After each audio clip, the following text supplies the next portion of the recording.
Book four of the Odyssey develops the story in essentially three different fronts. You get a significant chapter in the so-called Telemachia, the journey of Telemachus as he ventures out into the world. You get some significant filling in detail, some backstory of Odysseus himself and his and some of the other heroes of the Trojan War, and you get some developments back home, the home front, among Penelope and the suitors, as that intrigue starts to develop. But it begins with Telemachus. Telemachus has been gone to see Nestor, the old man colleague of Odysseus, the great old hero, and now he has gone on to see, at Nestor's urging, gone on to see Menelaus.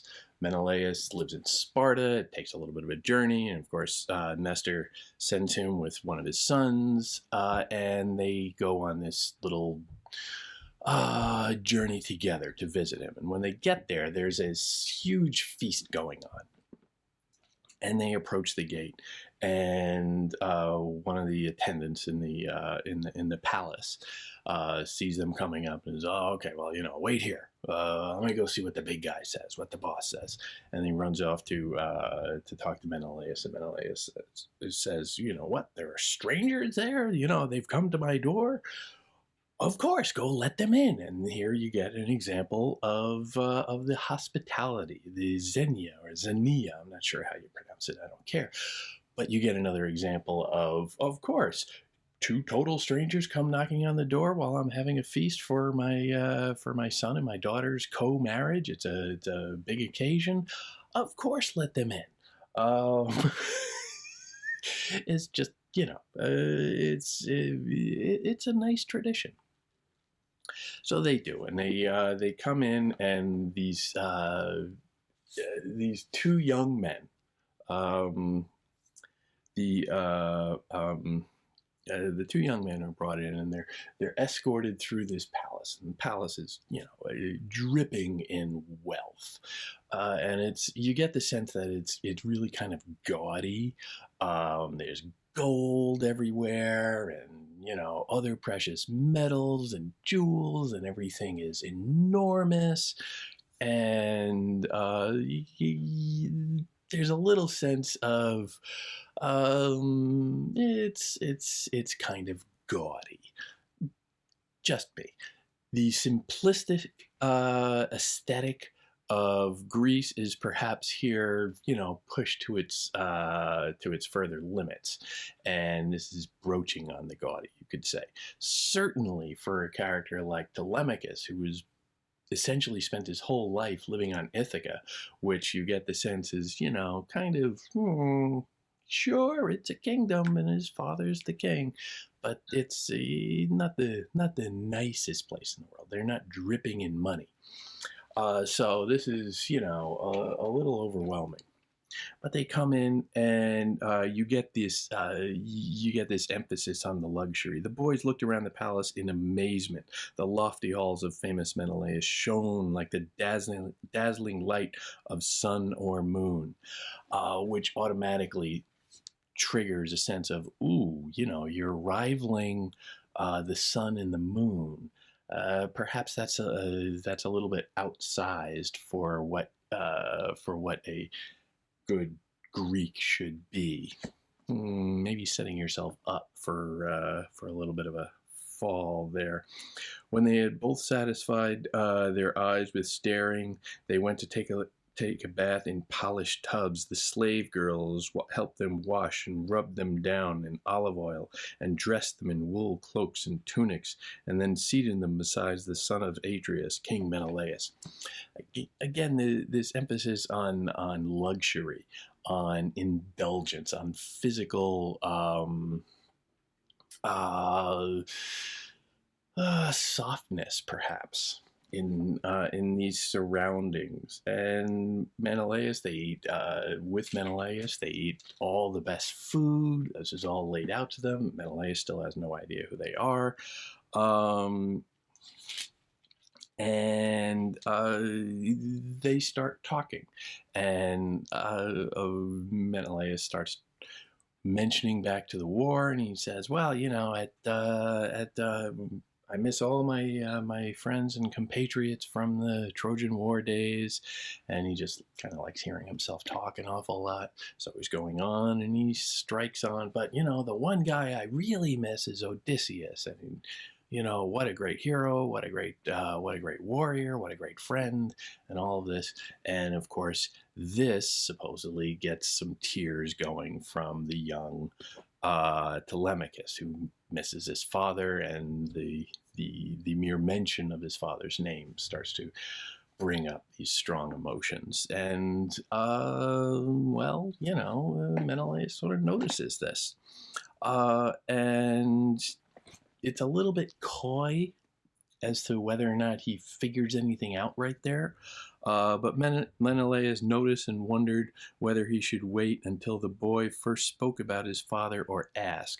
So a little bit of a sense there of wondered whether he should wait or should he ask, you know.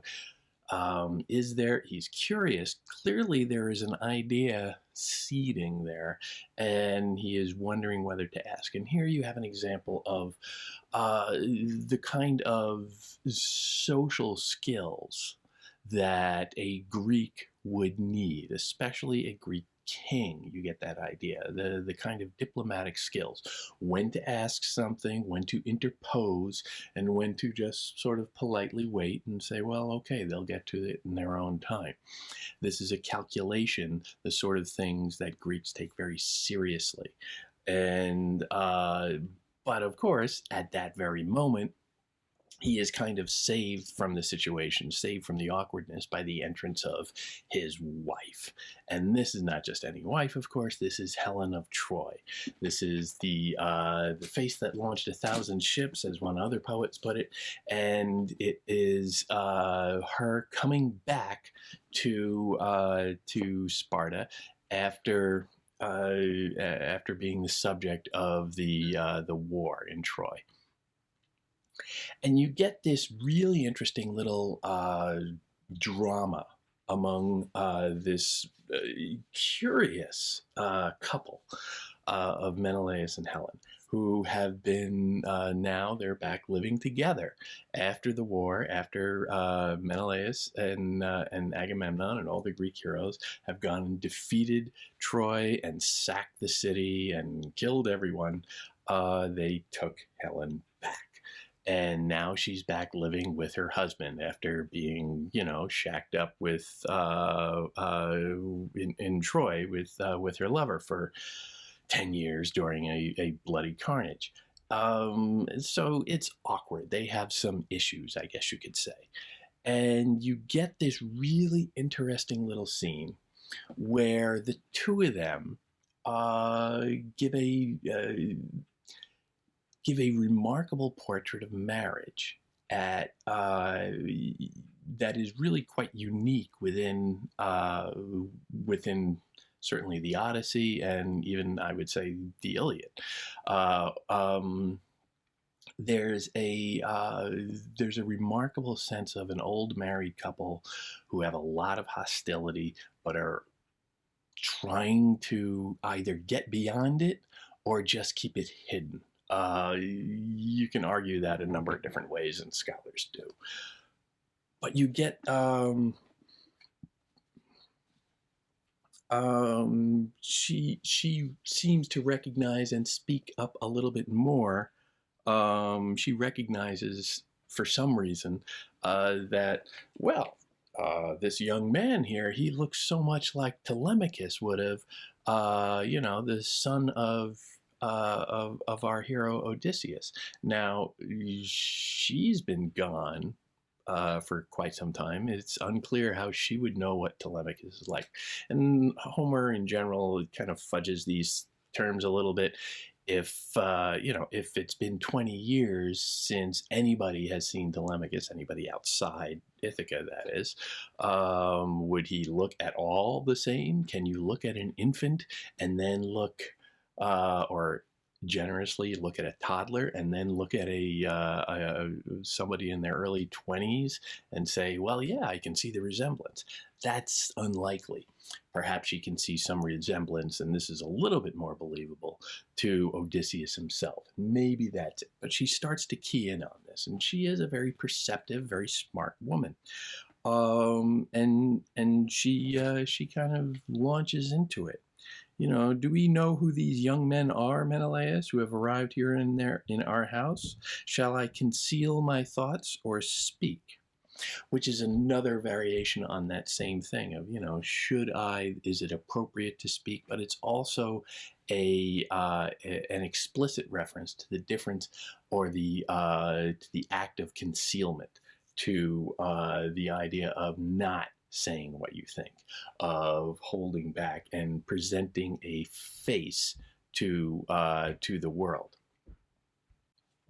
Pisistratus, the son of Nestor, comes out and he admits that, you guys nailed it. This is Odysseus's son. This is Telemachus. Now, significantly, this is Pisistratus, who's perhaps a little older and a little bit more educated in the ways of the world. He famously comes from, the family of Nestor, which is the example of the well-functioning patriarchy that we see in book 3. But it is also, I would argue, that family, that tableau of masculine propriety is almost entirely without the female influence. And so here, there's a new dynamic being explored here. The idea of, marriage in a more perhaps realistic vein. Pisistratus, the son of Nestor, spoke. King Menelaus, you are right. This is that warrior's true-born son, just as you said, but he is shy and feels he should not speak too boldly in your presence right away, which is a child's perspective, which is something you do. This suggests, again, that Telemachus is really quite young, and he does not know how to get around in the world. He does not know when to speak and when not to. He doesn't know how to conceal his thoughts or anything like that. He's just kind of lost. So here's his education clicking in again. This idea of, oh, okay, there is a time for coming forward and maybe there's not. And you get a sense that maybe here Pisistratus is leaping in and saying, well, no, this is the time to reveal. This would be appropriate. And so they sit down and they have this lovely little chat with Menelaus and Helen, and there's a really really loaded dynamic between them, because they're sitting there and they're chatting, and Helen starts to say, well, Odysseus was always a great hero. I was always very fond of him, and in fact, there was this one time in Troy when he dressed up in rags and pretended to be a beggar and went sneaking through the city streets of Troy, gathering information, but nobody was able to recognize him. Now, this, of course, is foreshadowing for what's going to happen later on, but it's also a sense that, you're seeing somebody who is putting on a face, who is putting on an illusion, and who is not letting you see what he's really thinking. It's another representation of concealment, which is so much of a theme here. But Menelaus hears that little story because, well, Helen says, well, I was able to recognize him, very, self-valorizing there. I, of course, knew exactly who it was, but I had long since decided that I was not going to, that I was not happy with the Trojans, and I was anxious to get back to my loving husband Menelaus and return to Sparta where I belonged. All very convenient.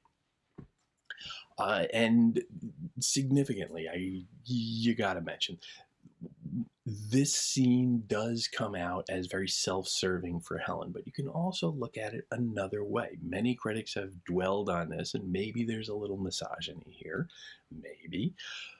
Maybe this is an example of Helen trying to smooth over some tension, trying to just, let's move along. Let's not dwell on some nasty feelings.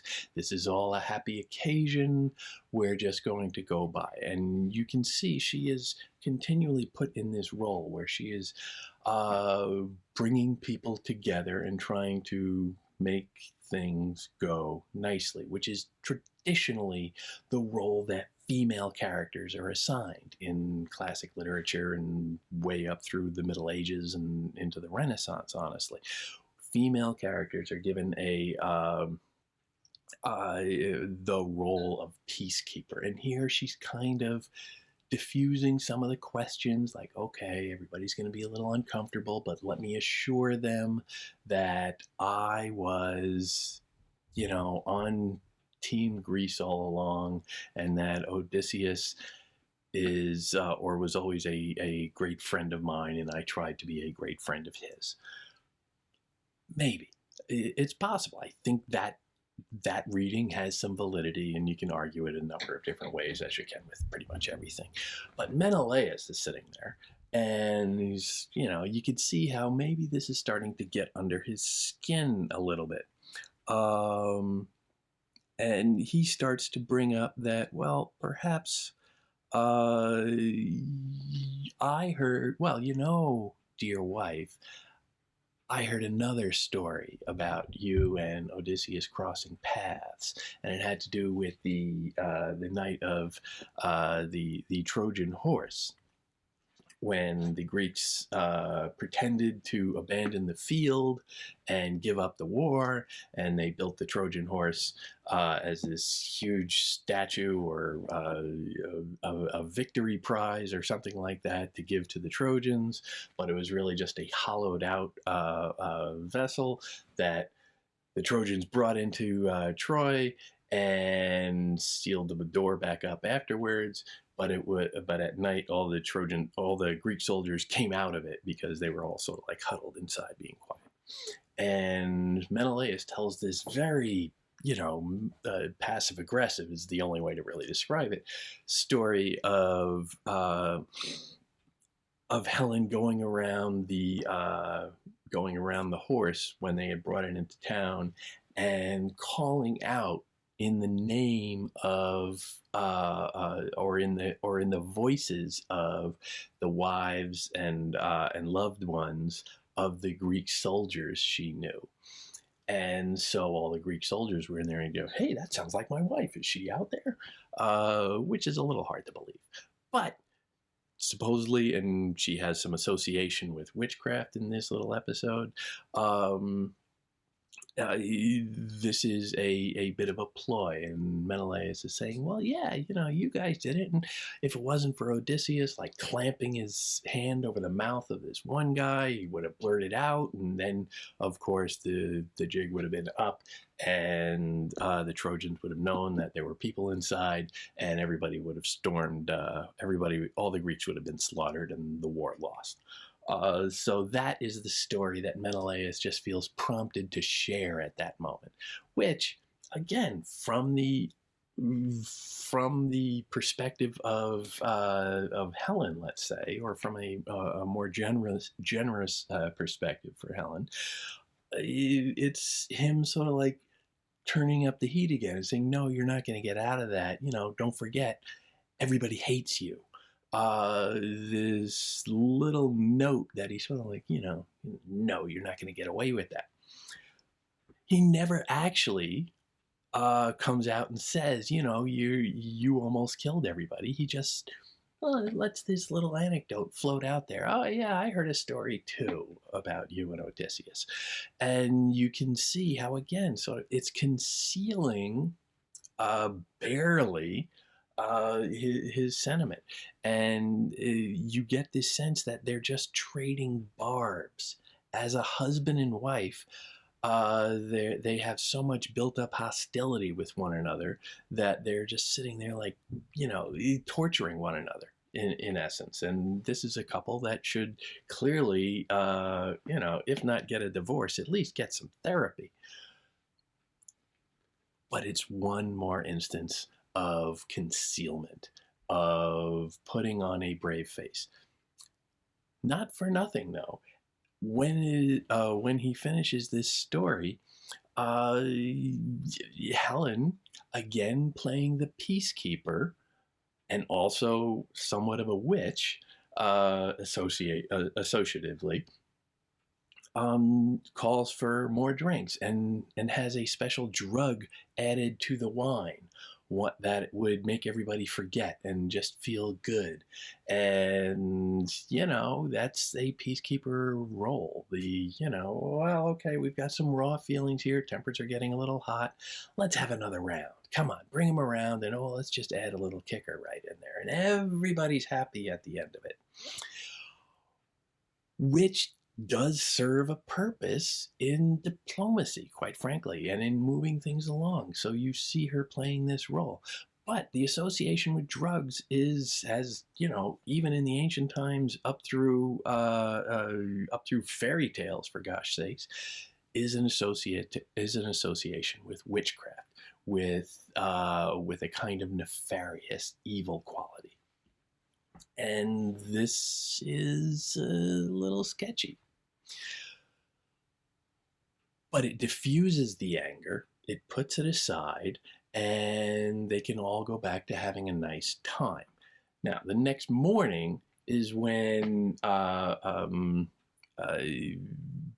Menelaus gets out of bed, and they say, well, he got out of bed, and he went and he found Telemachus, and they actually leveled at one another. And he, at this point, says, okay, now what do you want?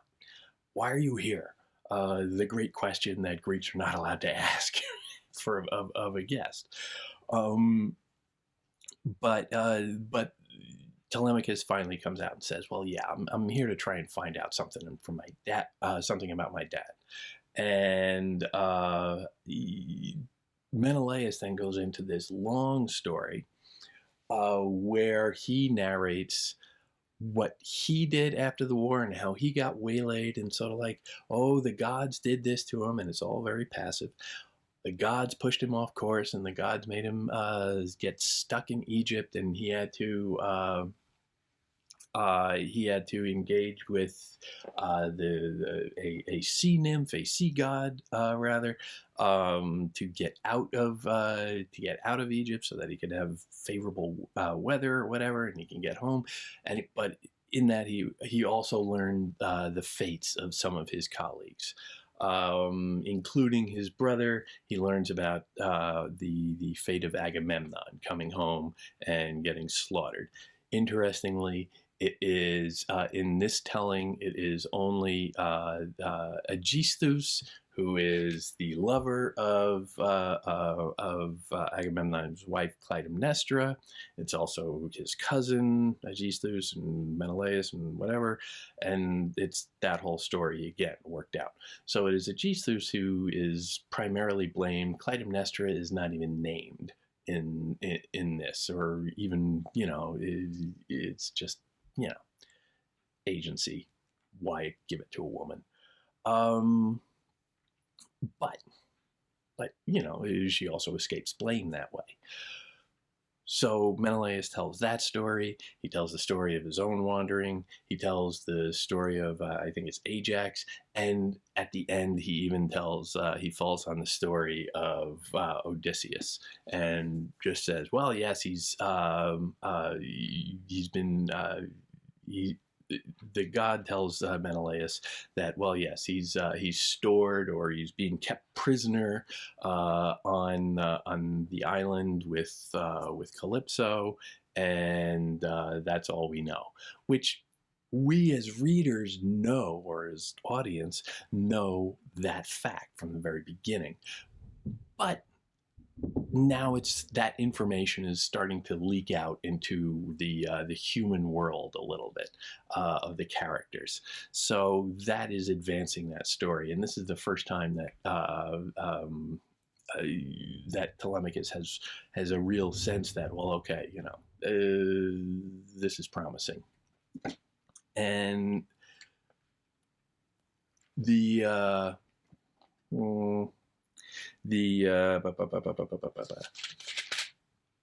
visit ends with Telemachus saying, okay, that's all good news. I'm going to go home now. And Menelaus says, oh, you got, okay, good. Let me load you up with gifts. Let me have some time to prepare some festivities. Give me, stay, hang out for a few weeks, and we'll set you up. We'll send you off right, and it'll be a grand time. And here, Telemachus steps in on his own, and he says, "Well, that's all very nice, but I'm actually in quite a rush. I don't want to get stalled here." He has the assertiveness rather, to step in and say, "Thank you, no," which for a young man addressing a much older, authoritative man, that takes some moxie. That shows that, well, gee, maybe he's growing up a little bit. And when Menelaus mentions gifts, we're going to give you horses and chariots, and it's going to be great. And he has the comportment at that moment to also say, well, thank you, that's very generous, but Ithaca is kind of a rocky place. It's not really meant for horses. I have no real use for them. It's really only good for goats, for gosh sakes. So, if you're going to give me something, perhaps give me treasure, a monetary value. Instead of something like a horse. So he gets a big bowl and some other artifacts. There's a long list of scholarly works about the gift giving that goes on through this, and this is a very important moment in this where they negotiate, and you can say that, well, Telemachus is showing a little crassness or unsophistication by pushing back and being, well, no, I'll just take I'll just take money. I don't really want that.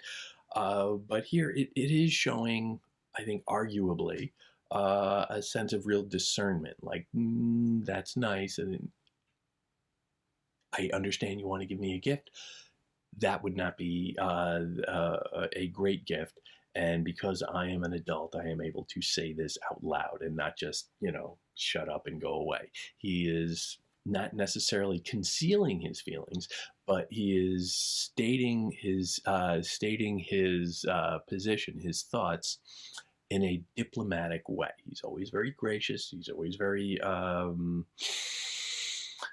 polite and diplomatic. And so he is allowed to leave.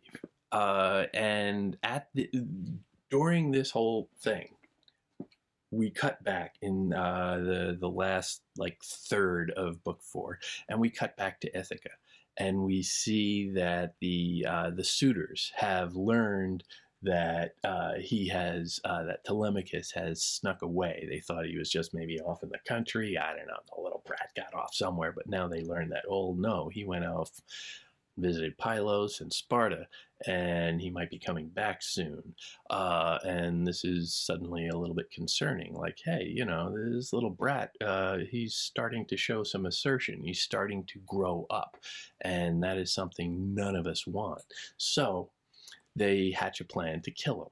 and they get together and they agree, okay, we're going to go wait on this island, watching for his ship to come in, and when we see him, we're going to go and we're going to sack that ship and kill him. Penelope is around at the same time, and she gets a visit from a spirit. Athena sends a ghostly messenger, a phantom, to go and tip her off that, well, okay, your son is in danger. He is coming back, though, because she has only just now realized that, he has left. And at first she lashes out a little bit at the staff, the house slaves who have allowed her to be uninformed of this. And, from a parent's viewpoint, this is significant. Yeah, why would you not tell me? Telemachus had ordered his slaves to not tell Penelope, and they're kind of caught in that bind there. To whom should they be loyal, so to speak? Penelope is the grown-up in the place, but she is also a woman, and we can't take that seriously. But now Telemachus is growing up, and maybe we should be shifting our allegiance to him. So it's putting the staff in a kind of a double bind, and they're not sure what to do. And Penelope lashes out. How could you not tell me? That's a little bit unfair to them.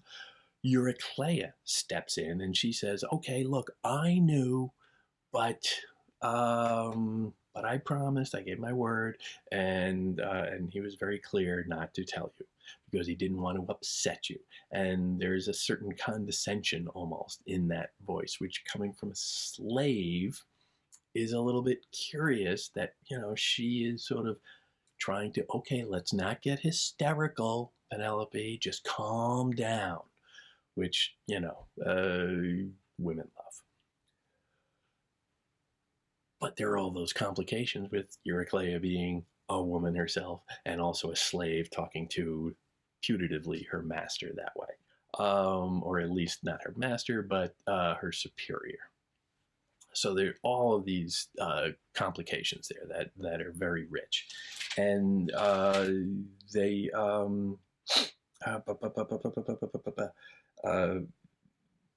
Penelope also shows some skepticism. Some of the characteristics that we come to associate with her as a almost reflection of Odysseus and his cleverness, but you see when this phantom comes, dressed up as someone she knows, and she says, if you are who you are, if you are actually a god with news from the gods, tell me about my husband too, poor man. Tell me if he is dead. Tell me if he is alive or sees the sun or dead already in the house of Hades. So there, the focus again, she's citing that that concern with, well, her primary concern is just to have some closure, just confirmation that, okay, if he is dead, let me know. She doesn't say, is he coming back? She says, just let me know. Is he dead or alive? What are my obligations? Because she has been caught in this little liminal space, this netherworld between, being a bride or a widow, and she doesn't really know how to process that. And of course, she has the entire world knocking on her door, saying, "Hey, yeah, your husband's dead. Let's get married."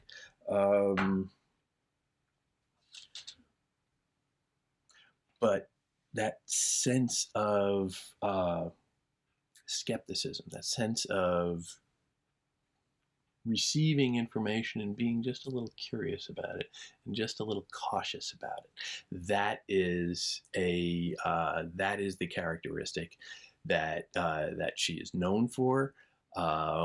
It is a characteristic that puts her, that shows her to be every bit the match for her husband that the other characters that he's been shacking up with really aren't, with the possible exception of Athena, in terms of his equal.